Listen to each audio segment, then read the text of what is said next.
पठन पाठन के सहभागियों सावन कुमार की नमस्ते स्वीकार करें। आज के पठन पाठन में मैं लेकर आया हूँ हिंदी व्याकरण मंथन की चर्चा संख्या 36। चर्चा संख्या 36 में आज हम चर्चा करेंगे कर्म और क्रिया के मेल संबंधी नियम ख के उपनियम 6 पर। जब हम लोग वार्तालाप करते हैं तो कभी कभी ऐसे भी वाक्य आते हैं जिसमें कर्म स्पष्ट होता ही नहीं है। वैसी अवस्था में सावधानी पूर्वक कर्म की तलाश करनी होती है और उसी के लिंग और वचन के अनुसार क्रिया के लिंग और वचन का रूप देना होता है। यदि वाक्य में कर्ता विभक्ति युक्त हो तो वही बात यहाँ पर लिखा है, किसी वाक्य में कर्म स्पष्ट होता ही नहीं है। ऐसी अवस्था में कर्म ढूंढकर उसी के अनुसार क्रिया का प्रयोग करते हैं। जैसे आपने बहुत दूर की सोची, यहाँ पर जो है सोची, क्या सोची, यहाँ पर कुछ स्पष्ट सा नहीं हो रहा है, किंतु सोचने के लिए कुछ बात ही सोचते हैं लोग। इसीलिए बात के लिंग और वचन के अनुसार ही यहाँ पर सोची क्रिया का प्रयोग किया गया है। चूंकि बात एक वचन स्त्रीलिंग रूप में होती है, इसीलिए सोची भी यहाँ पर एक वचन स्त्रीलिंग रूप में आई है और यहाँ पर भी की का प्रयोग किया गया है। की अर्थात यहाँ पर कोई जो शब्द होगा वो स्त्रीलिंग, इसीलिए यहाँ पर बात जो है वह छिपी हुई है और उस बात के लिंग और वचन के अनुसार यहाँ पर सोची क्रिया का प्रयोग किया गया है। उसी तरह से हम अन्य वाक्य ले सकते हैं, हम लोगों ने उनकी एक न सुनी।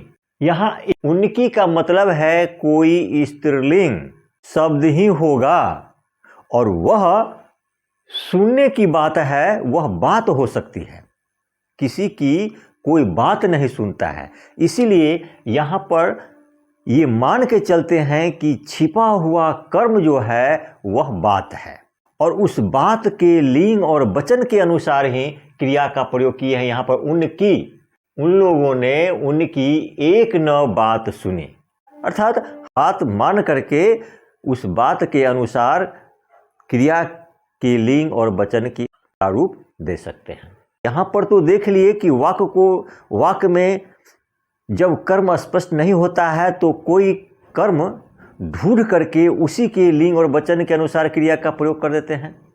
अब यहाँ पर इन वाक्यों को देखिए, मुझे 2 पुस्तकें चाहिए। यहाँ चूंकि 2 पुस्तकें हैं इसलिए बहुवचन स्त्रीलिंग रूप में है, लेकिन चाहिए, ये चाहिए का ही प्रयोग किया गया है। क्यों? क्योंकि चाहिए जो है वह अव्यय है।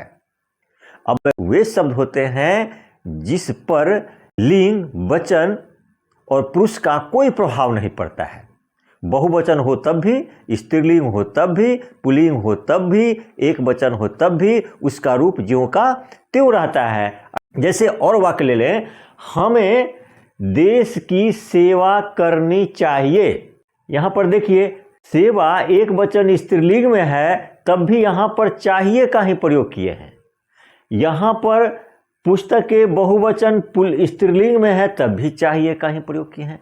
अब इस बात पर भी ध्यान दे लीजिए, हमें देश की सेवा करनी चाहिए।